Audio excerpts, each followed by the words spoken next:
da para la Cábala. No es la Biblia. Hay una clara diferencia entre lo que es la Torá y lo que es la Biblia.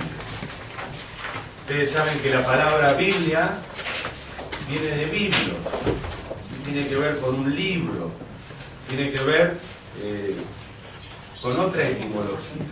La palabra Torá proviene de una raíz hebrea que es yaró, que significa manual de instrucción espiritual. Es decir, que la Torá es un texto que nos va a permitir realizar un aprendizaje de tipo espiritual. ¿Y cuál es ese aprendizaje? ¿A qué apunta la Torá? Como para hacer una síntesis introductoria. Apunta a un versículo que es fundamental en toda la Torá, que es el libro de Levítico 19 y 18, que dice: amarás a tu prójimo como a ti mismo. Es decir, la Torá es un manual de instrucción espiritual que educa la voluntad y el deseo en el amor. Y esto es algo muy importante, ya que todo el trayecto del texto, todos los relatos, todas las historias, no son más que símbolos. Claro que si uno lee la Biblia en forma simplemente como una historia más, un relato, entonces por supuesto que uno va a perder de vista lo que en realidad ella significa. Por eso hay determinadas llaves. Y en este sentido se ha llamado a la Cábala la dimensión interna de la Torá. Es decir, la Cábala es la llave que abre el sentido profundo y verdadero de este texto sagrado de Occidente. ¿Y por qué la Torá? Es nuestro propio libro. Muchos de nosotros, en cada hotel hay una Biblia en la mesita de luz. Todos tenemos la tradición de haber participado tanto en el cristianismo, en el judaísmo, incluso en el Corán, ¿sí?, con la Biblia, con los textos. Es decir, es nuestro propio libro sagrado, que contiene un camino místico e iniciático profundo, pero que se ha perdido. Lo que quedó hoy es lo que se llama solo la Torá escrita. Es decir, la Biblia, el libro del Génesis, el libro del Éxodo, Levítico, Números, Deuteronomio, los 5 primeros libros, que se llama el Pentateuco, pero que se dice Torá en el hebreo, quedó solamente la parte escrita. Pero le falta lo que se llama la Torá oral. Lo escrito es el cuerpo, pero la Torá oral es el alma, es lo que se escucha, es lo que se susurra en el oído del talmid, del estudiante, del iniciado. Y es lo que hace que ese texto sea mágico, en el sentido profundo de la magia. Es lo que hace que ese texto cobre vida.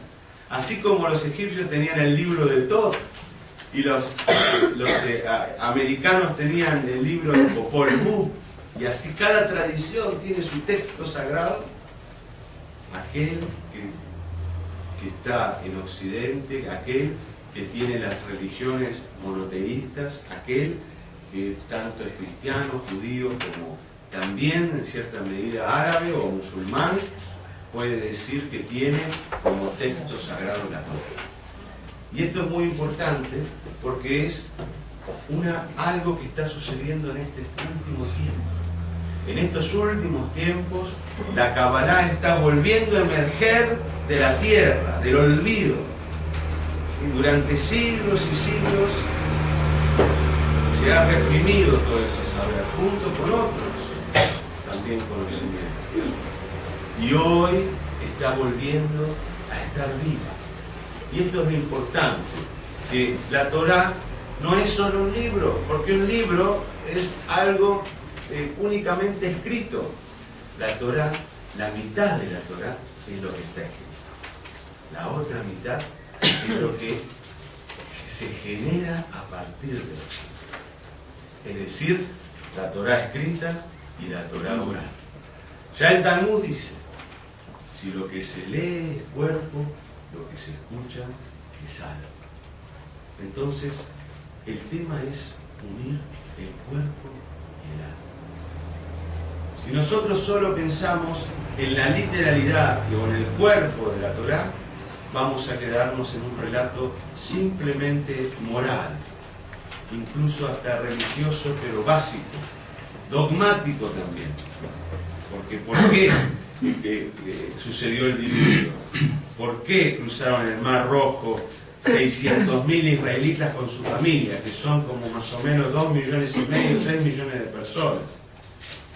Lo literal no cierra. Hay muchos pasajes que son simbólicos, que son verdaderamente para leer desde otra perspectiva. Por eso, lo que se ha perdido en nuestra cultura y que estamos recuperando hoy aquí, y también con todos los grupos de Kabbalah a lo largo de la historia, es esto que es la actitud correcta para leer el texto. Y esto es fundamental. ¿Por qué? Porque la actitud correcta es el estado de conciencia necesario para poder captar, sentir. ¿Sí? Esto es lo que estamos necesitando nosotros. Es lo que se llama en la Kabbalah la Kavaná, la intención, la actitud. Si la actitud es correcta, se abren las puertas. Todas las puertas se abren. Pero si uno solo tiene la información, pero no tiene la formación, entonces no se abren las puertas. Y entonces la Biblia pasa a ser simplemente un libro moral, un libro que ni siquiera ético, moral, que es más todavía superficial, una historia sin profundidad y que puede ser manipulada. Sin embargo, los cabalistas dicen que el lector, en este caso, es más activo que el escritor. Uno dice, el escritor es el que, uno escribió un libro, sí, es que es el que más sabe, es el más activo en relación al texto. Pero con la Torá sucede lo contrario. El lector es más activo que el escritor.